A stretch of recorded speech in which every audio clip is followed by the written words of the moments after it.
Tu nous as parlé de ta mère qui est décédée. Oui. J'aimerais ça que tu nous racontes comment que ça s'est passé, ça. Tout cet événement-là dans ta tête, Oh, dans mon ta Dieu. famille, dans ton environnement. Quand elle est décédée, ben, ça a été le chaos, là, vraiment le chaos.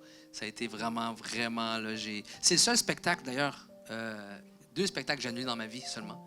Un, c'est au décès de ma mère, puis l'autre, c'est une tempête de neige en 2008, en avril.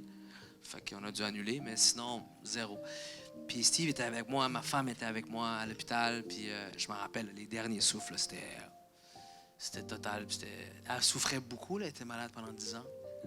Puis, mais c'était quelque chose que je ne pensais pas surmonter. Puis à un moment donné, il y a une ligne dans ton deuil qui est très difficile à discerner. C'est la ligne qui te réveille un matin et qui dit « C'est beau, Rachid, tu peux rire aujourd'hui. Tu peux commencer tranquillement à t'amuser. Oui, tu peux commencer à aller sortir avec tes amis, prendre un café, faire ci, faire ça. Tu n'as plus à te sentir mal. Le deuil est terminé, tu as eu ton deuil. Chacun est différent, le temps pour chacun. Dans mon cas, moi, la ligne est venue, elle me l'a dit, puis moi, je continuais. Je m'auto-sabotais. Je savais que c'était le temps de reprendre de la bête, comme on dit, de reprendre des forces, puis rire, puis être souriant encore. Mais je continuais, puis je m'enfonçais, puis c'est là que c'est dangereux. J'écoutais pas la voix qui me disait « Hey, c'est enough. Faut que tu recommences à Faut que tu recommences, là, c'est correct. »